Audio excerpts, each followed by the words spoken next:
Hello, and welcome to the Abel Contemporary Gallery. I'm Teresa Abel, and I'm here today with Debbie Kupinsky. We are going to have a discussion about Debbie's work in general, and also her specific show, Topographies. Thanks, Debbie, for joining us. I'm really happy you're here. Thank you. It's really great to be here. It's so nice to be in this space. It's a great space. I'm going to tell everyone a little bit about you first.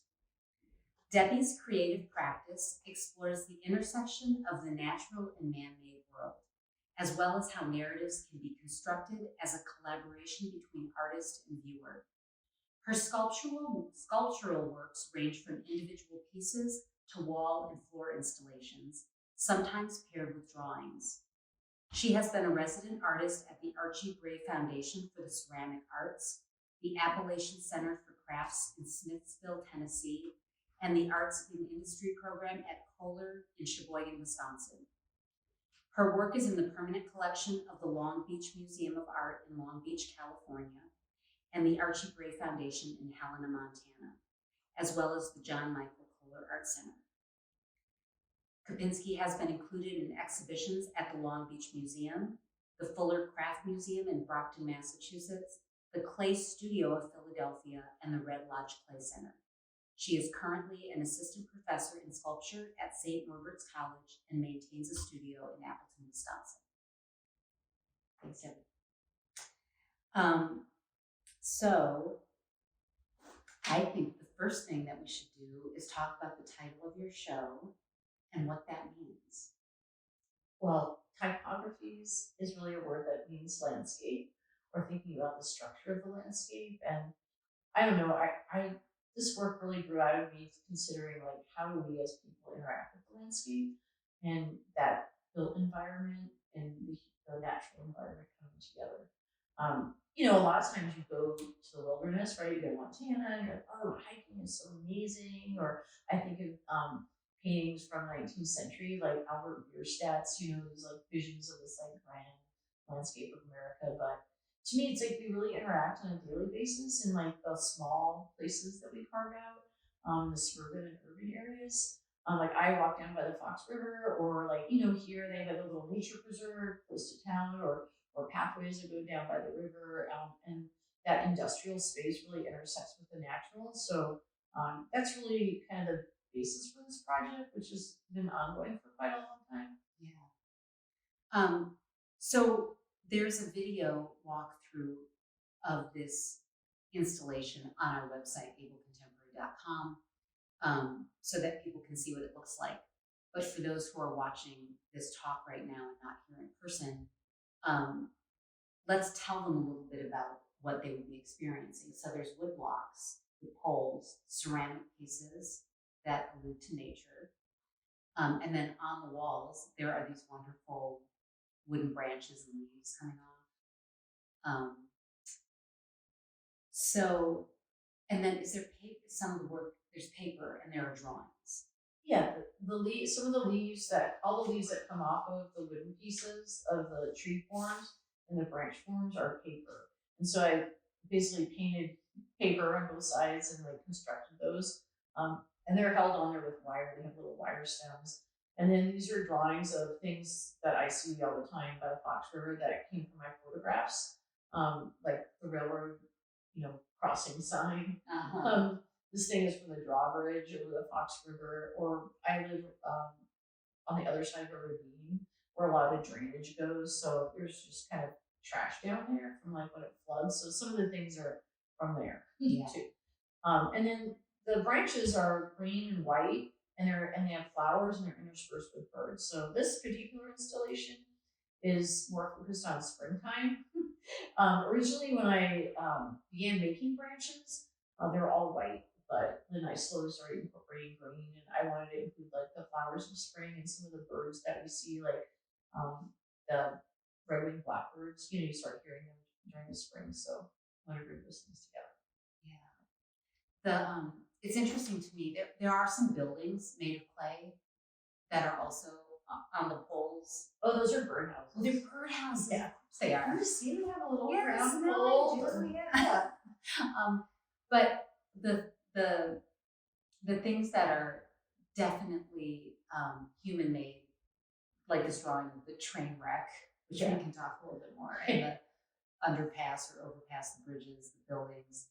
It's interesting that those things are also on the poles, but those are all drawings, and the things that nature would maybe made out of clay. Yeah, Is that intentional?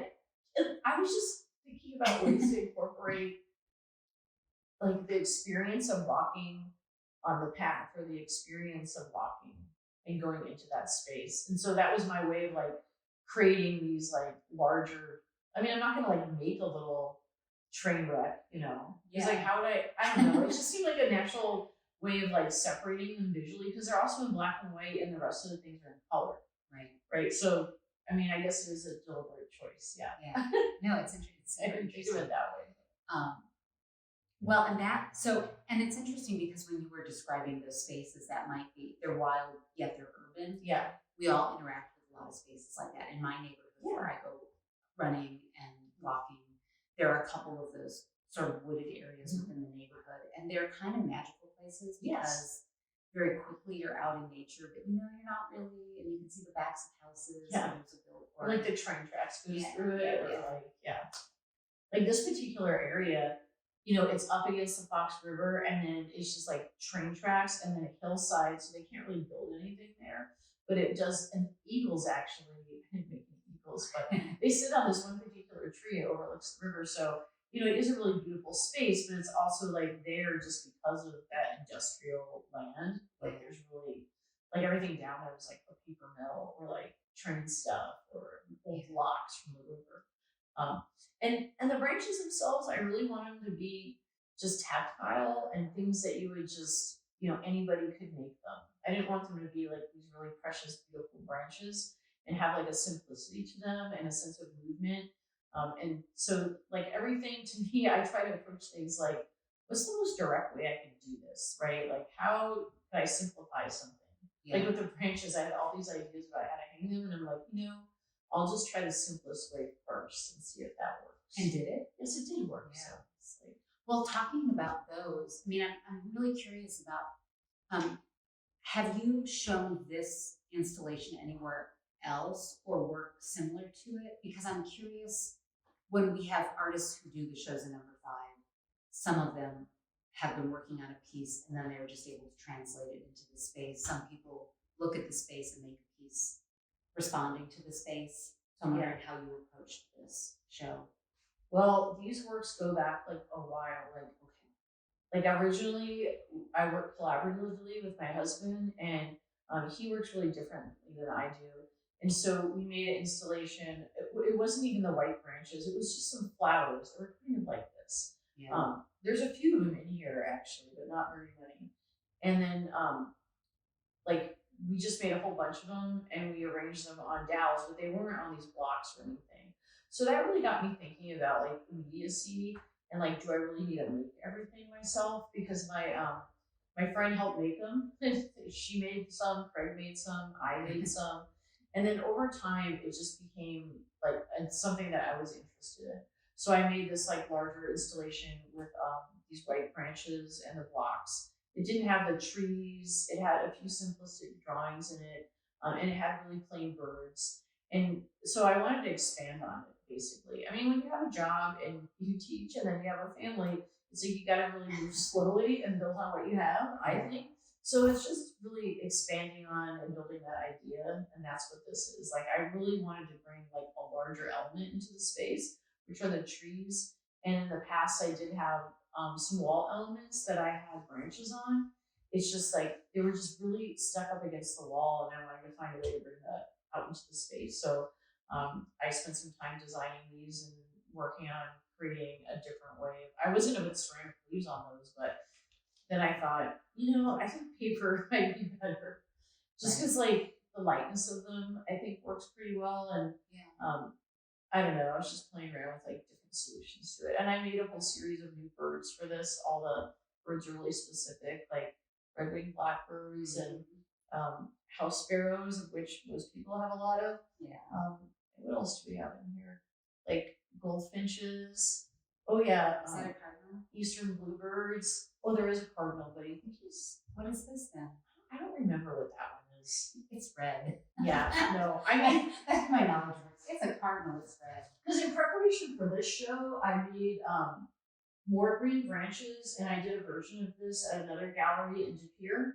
I didn't have these trees in it or any of the branches up on the wall or anything, and I didn't have any of these drawings finished at that time, so I didn't use those. So that's the other thing. So the branches that are hanging on the wall, which are made of wood and paper, the leaves are paper, the branches themselves are and wood. some have birds, like there's some chickadees and things like that. And then the trees, those are new pieces. Yeah. Which are great because it fills the space. It's such a smart way that you decided to use the work, and then you really do feel like you're in this entire environment. Yeah, I want to be in an environment. Yes. I almost made them bigger, but then I didn't know how to get them in my arm. No, it's kind of lovely. I think also, you know what, because you talked about the way that the ceramic pieces, you just wanted to be efficient with them and not make them fussy. Yeah. There's a childlike joy in the space. Yeah. And maybe that has to do with the scale of the trees as well. Like, because I think sometimes when we're so busy, we forget to go to those wild places. So when you do, it connects you again with that joy. Well, the trees are like, they remind me of the types of things that are in children's museums. Yeah. Like how they're put together and the surfaces and like the simplicity, like taking something complicated and simplifying it. And all the things in here really are like that. Basically, really. Right. Yeah. So, and so you had some help with, if I remember correctly, when you were doing the install, we talked about the work. You had some help with the making some of the wood. Elements. And so I'm curious, as an artist, because we've been representing your work for quite a number of years now, and mostly what we have from you are ceramic sculptures, pieces that you're making 100% of. And so, how did you approach well, you've done other installations, but I guess it can be a two-part question. How different is it in the creative process to make an individual piece as opposed to a whole installation? And then how challenging and how does it influence your process when you're bringing in other artists or craftspeople to help you fulfill some of these ideas? It just depends on what those are. I mean, like for a larger installation, I had already, I find it's helpful to set things up. Not everything, but let's say you're 6 months away from having all this complete, I have some of it complete. But setting it up in a space, what you do have, and being able to look at it and reflect on it is really important. And thinking about well, what else do I need to make, or how is this going to come together, or am I on the right track? So that for me was really great that I did that in the summer. And then I don't think I was working with another artist. I just, for the trees and the branches, I basically, made paper models and then cardboard models. And then I made a half scale model of this tree in 1/4-inch plywood. And then I was able to see what's working, how's it fitting together. And how did you make the model? What tools did you use? I used a jigsaw and a router. So kind of old fashioned. Yeah, I just cut it out. Yeah, I just cut everything out. Or with the models, I just use the scissors and everything. But I just realized do I really want to cut all of this out myself? And I don't. So I started thinking about how well, you know what, I could have a CNC router cut it out, and I wouldn't have to physically cut it out. So I photographed the sections of my maquette, my 1/4-inch plywood half scale, and then I really labeled and all the measurements I wanted and the widths and everything. And then my friend turned those into vector files, the flats of these. And then I found a place that would cut them out for me. Yeah. And I went, I still had to rent a van, get all this wood, bring it to the place. And it took them 3 weeks to cut it out because they cut out a lot of other stuff. Sure. So, and then with these, I cut out, because after I started thinking, I don't want to cut out these branches either. Right. So I made a 1/4-inch plywood ones of these, and then I photographed them. And my former student, she actually does graphic design. She made those vector files, and they got cut out at the same time. And I really liked it because there's a lot less tear out, and the eye was really nice. And it just got me thinking about sculptural practice and taking things from an idea So like a model and then scaling it up, and how you can like really take an image and like do a lot of different things with it. So I think working with other kinds of technology or other craftspeople like can enable you to like, I'm not like good at making something a vector file. Right. Maybe, right? Yeah. But someone else is. It's not like they're like drawing it for me. Right. Or like there's no tear out in like cutting these out in the CNC router. Yeah. Which is really, my students did this project at my college because I was like, I had to make models and then they scaled it up and they had to cut it out with a jigsaw. Right. Yeah. Good. But maybe next time we'll have it cut out in the CNC router. Yeah. Well, because I think it's interesting. I think sometimes there are still the idea that, which I don't know if it's a 20th century sort of idea about art, that like the idea of the individual artists like Jackson Pollock or something making this thing all on their own. Well, it's like Jackson Pollock, think about his work though. It's like the body is really like involved in his work. So it's like, it's not his, like he's not making it. Right. Right. And there is work like that. Yeah. But sometimes, you know, most of the artists I know who are professional artists who make larger scale things always bring other people in to help them facilitate things. Yeah. One, it's recognizing you're an expert at ceramics and you understand woodworking and some other things, but to really bring your vision and have it done in the most sophisticated way and the most efficient way possible because you're a busy person. Of course you would ask for help. And I'm really interested in studios of artists from medieval times. And, you know, those artists had those were huge paintings they were doing at churches, the other kinds of commissions they did. And there was someone who was in the studio who painted the fabrics, and there was someone else who was specialized who like painted hands really well, or the master painter who wanted to do the faces, or there's a history of collaboration. Yeah, for sure. To bring these things to fruition, which I think is interesting and relevant to what your show is, right? Yeah, I think like if you think about ceramics, though, I mean, traditionally the work is farmed out into different sections. I mean, like in ancient China, like there are people that are mining the clay, preparing the clay, and there's other people that make the vessel. Then there's other people that fire it, and then there's people that specifically only paint it. So it's not like, I mean, now I think that tradition of like makers having to touch everything comes from, it's at least in ceramics to me, like this idea of, the Chinese idea of like scholar, like officials who are like making these paintings, and that idea of like the energy of the person imbued in the work, like Chinese calligraphy or like the studio potter, in Japan. So I think it is really common in the crafts, though. It's a very that I touched. Yeah, and I come from the craft, so I mean, but for me, it doesn't really matter. Like I want everything to be accessible, so like I just like strategically try to figure out how to do it.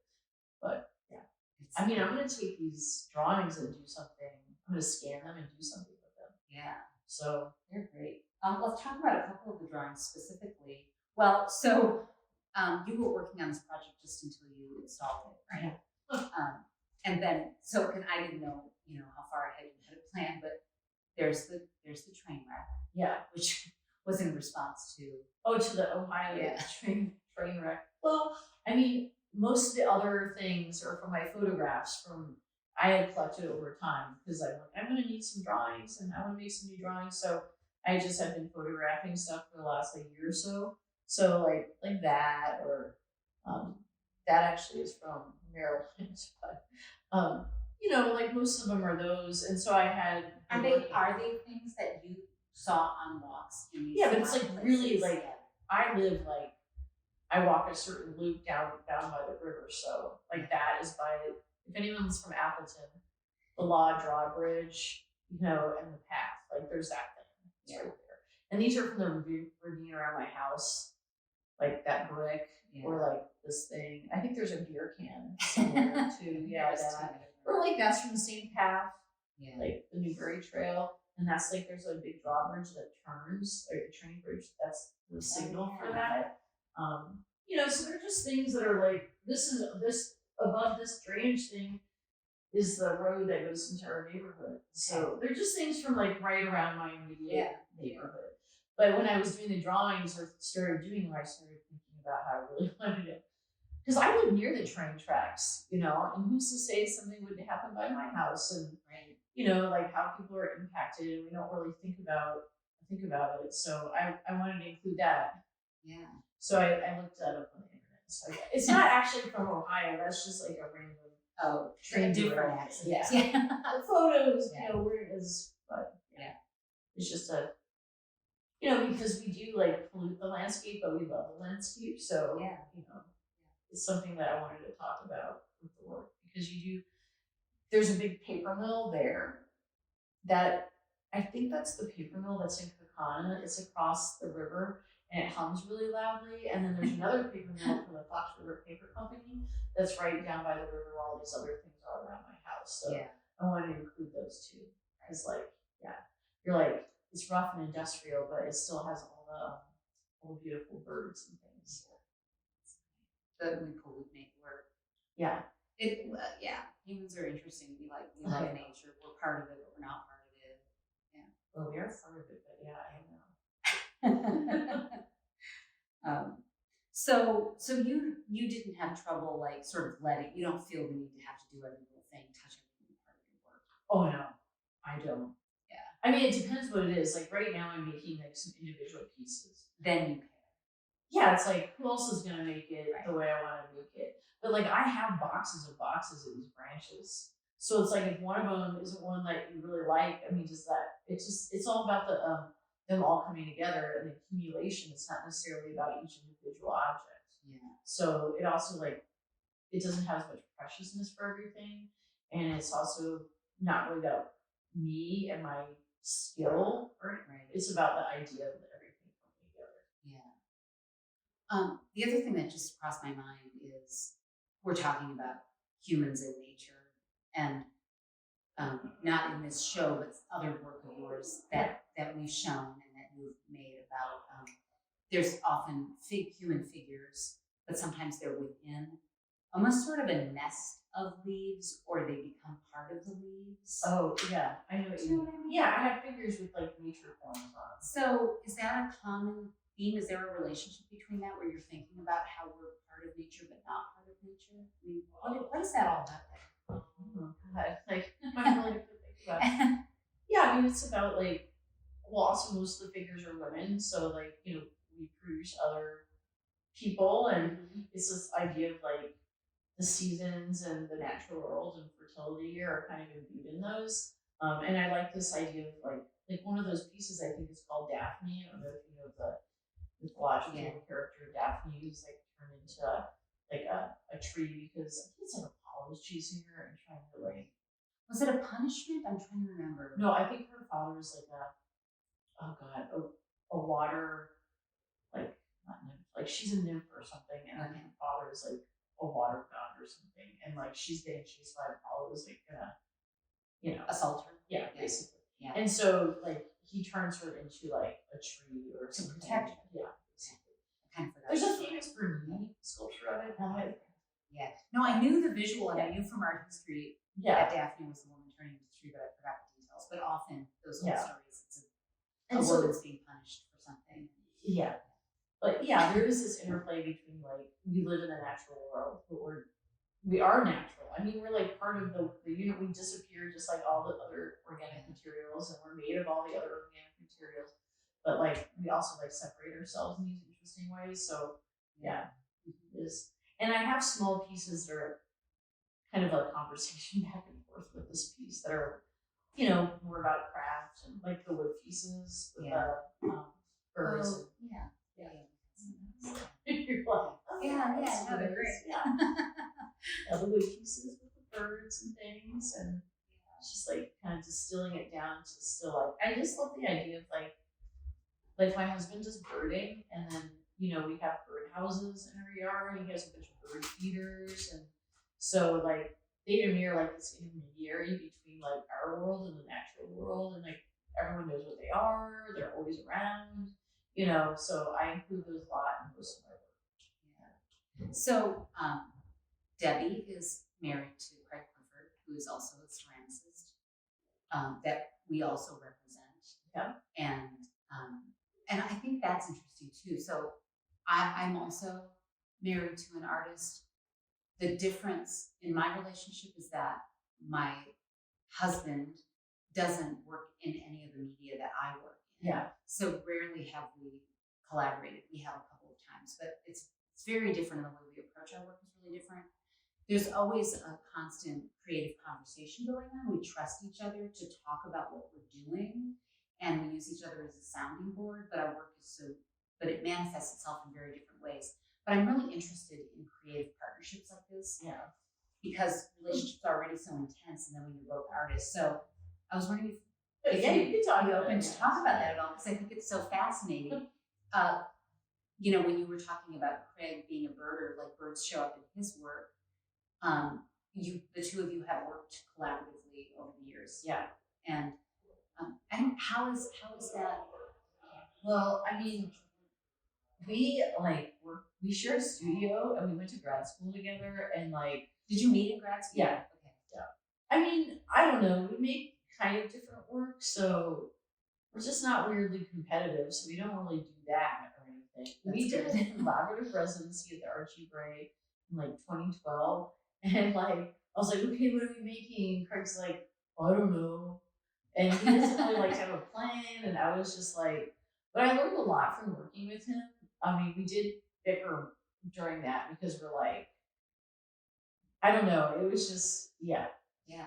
But I did learn a lot from it because he makes things that I was like, oh God, I would never do that, And then And what do you mean? Can you elaborate on that?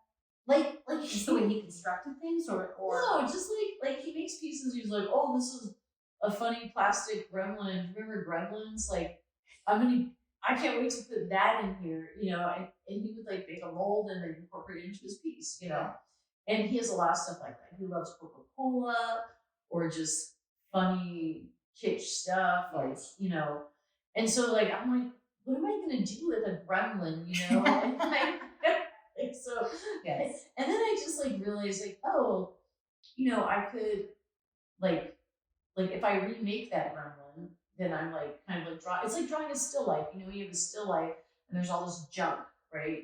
I don't know if anyone's ever gone to school and done drawing. They just take literally just junk and then you draw it, and it just transforms it through drawing. And so I really opened me up to different ways of thinking a little bit through working with him. Yeah, he's definitely interested in sort of the transformation of the ephemera and almost weird garbage that humans make. Yeah, he's just but he transforms it. Yes, because he's recontextualizing it and remaking it, and so it just got me thinking. And we actually the first thing we did is he made some of these pieces in here, that yellow flower, the part over there, and that red one, and then the blue one below it, and there's a few other ones that thing. And just he's just the way, I don't know, he just has his own way of touching it, and I was maybe I just gotta let go and be less meticulous about it. And it's just I don't know. I learned a lot from working with him. Do you and you're parenting as well? Oh yeah. So you're having to have a constant conversation, and you're both instructors. So I'm just thinking the two of you you must constantly. He doesn't like work talk at home. Oh, okay. So that's interesting. Yeah. So you don't talk about teaching at home? I mean, sometimes I will ask him about something, but not too much. You can only take so much. That's so interesting. Yeah. And do you talk about art stuff? Art stuff? I mean, we talk about art stuff, but we don't. He won't tell me that much about his work sometimes. So okay. Yeah. He's like, I don't want to give you my opinion because then you might get mad at me. So just say okay. But I don't know. We work together fine. It's just he understands if I have a deadline or if he has a deadline, or we just he'll do stuff for me and bring me clay if I need it, or pick stuff up for me, and I do stuff for him, and help him with writing stuff out, and Well, that actually might be one of the most important things, I think, is having someone, and not that you have to have an artist partner who understands that, but sometimes you just need to have someone who understands that I need to be in my studio, and as much as you want to do these other things, I have to do this. Yeah, I have to do it. I have a deadline. I have to do it. Yeah. And he understands. Or even if you don't have a deadline, if you, not that I don't want to romanticize this idea of being taken away by a creative, but sometimes you do just feel the need that like I need to be in my studio, and having somebody who understands that and doesn't take it personally, like why aren't you giving me? Oh no, he doesn't. He didn't. Yeah. I mean, actually, when I went to Polar, Hannah was like, "Oh God, I don't know." Maybe. And you did the residency. Yeah. She might have been 3 or something, and like I stayed there. You know, I mean, I went home a few times, but like. Was that a 3-month residency? It was mine was 2 months. 2 months, okay. So I mean, it's very like physically demanding. So like when I would be home, I would read her stories and I would like fall asleep and stuff. But he just like was really helpful, and I feel guilty, but it's like, I mean, when else am I going to be able to do it? So yeah, you know, I'm sure he was happy to. Yeah, no, he was happy. He was good. Yeah, it's quite a privilege. No, I know, to get the trust me. Oh, and you know that. Yes. People who don't. Yeah. It's not everybody is able to do that. Yeah. But it's a great program. I mean, it's like in anything in life. If you when you get married, you should, you have to find someone that, helps you like live your life in a good way together and not like keep you from doing it. Yes. So I was able to do that, so it was good.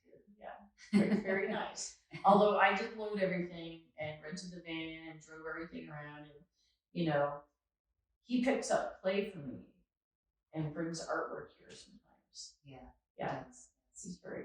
He does a lot of the driving, but it's just so nice to see it in a space. Like when you make larger pieces, you have to have a space to set it up in so that you can like see how you're going to configure it. So yeah.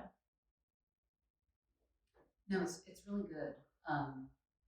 I love when shows like yours, you come in here and you really do feel like you've been transported out of the rest of the gallery and you're in an entirely different experience. I like the idea of it. That's one thing I learned from teaching sculpture is like, I wanted everything to have a relationship to like the space and to the body. And like when you go in, you like have an experience. So when you talk about the mediation between like the viewer and the work, it's like they're bringing their own experiences to whatever they're seeing, right? Yeah. Or whatever they're experiencing. It's not like I'm dictating exactly what you should think about it. So. Yeah. Right. Well, one last thing I want to touch on, because there are these things that are that sort of make up who you are as a person and an artist, and you have been a well-respected instructor now for quite a while. So, aside from cutting into your studio time, do you think that teaching influences your studio practice? Oh yeah. I mean, I don't think it couldn't. Like, I teach a lot of different things. Yeah. So I don't just like. I mean, I do all the 3D, but I also teach global art history. Oh, I did not know that. Oh yeah. I just pictured you teaching studio classes. Oh no, and then I teach foundations. Oh. And I do the sculpture and ceramics, and then I also teach students, like I teach students in Chicago on a museum course, and I take, so it's like I've learned a lot just through doing those things. Yeah. And that really influences how I approach things. Like, I've learned a lot more about contemporary art and art history and materials. And so thinking about like, what's your idea and like, how can I, achieve that? Like, I don't want to just stay in one like material or anything. Yeah. And really engaging with drawing, because I do teach a lot of drawing and color theory. So, for me, like using color and, using images is important just beyond like 3-dimensional space. So yeah, I guess that makes sense. The drawings are actually really beautiful. Oh, thanks. Yeah. It took a long time. Yeah. Because they're double-sided drawings. Uh-huh. My friend who teaches painting at my college was like, "Oh my God, you're such a sculptor that you made the drawings two-sided." I was like, I don't know, but like, you don't have a blank side. Yeah. So it's true. Like, yeah. And they're kind of true. There's just like, I love this idea of like boring things. Like why would you notice that? It's just some weird, mechanical like thing that I don't know what's in there even, but I walked by there like hundreds of times. So Yeah. You know, But that's like not what art's about. It's like taking an experience that you have when you see art, and then you go back out in the world, and it makes you conscious of everything and see everything. Yeah, it's true. In a different way. And too bad I should have had sound in here of the red blackbirds. Yeah. One thing at a time. Yeah. Well, anything else before we wrap it up that we should people should know about this show that maybe I haven't touched on? Or I mean, come see the show and experience it. I'm like very happy with how the branches turned out because like I laid in bed thinking about how I was gonna mount them, and it makes me want to do more drawing, honestly. Yeah. So no, it's true because we've never shown anything of yours. That was we showed your sculptures. Oh yeah. So it was such a surprise to see the drawings, but lovely. I mean, they're really lovely, and I could see you incorporating drawing into the clay. Oh yeah, no, I'm going to do do that. that. No, but I have some things I'm gonna do for don't worry. Okay. I might maybe they'll have some of these images. Yeah. I don't know. That's great. Yeah. Good. Well, this show is up through now. I'm not going to remember. Oh, it's okay. I don't remember. It's on our website, abelcontemporary.com. It's up for 3 more weeks. I know the next show doesn't open until later in April, so there's 2 or 3 more weeks of this show. Once I install it, I'm like, I'm not thinking about it, and I can do other stuff. Remind you what we have to do. Yeah, then eventually I will come and get it. Yeah. Don't worry. The gallery's open Tuesdays through Sundays from 10 to 5. So if you can see this show, it's fantastic. It's really outstanding, Debbie. And there's 2 other really good shows in the gallery right now. There's a solo show by Alan Servas, who makes beautiful works of magical realist landscapes in colored pencil, which are outstanding. And then there's a teapot show from ceramic artists from across the country, and Craig Clifford, who we've been talking about, has, I think there's 3 really fantastic teapots, and you can see those online or in the gallery, and they really give you a sense of what we were discussing. He's also going to be featured in the show later. Yeah. Cool. So, do you know that? I probably do know that, but I'm going to be in a show at some point soon. Yes. Like, yeah, I'm working on it. There's a figurative show. Yeah, that Debbie will have some of her individual sculptures. So lots of things happening. All right. Thank you, Debbie. Thanks, Teresa.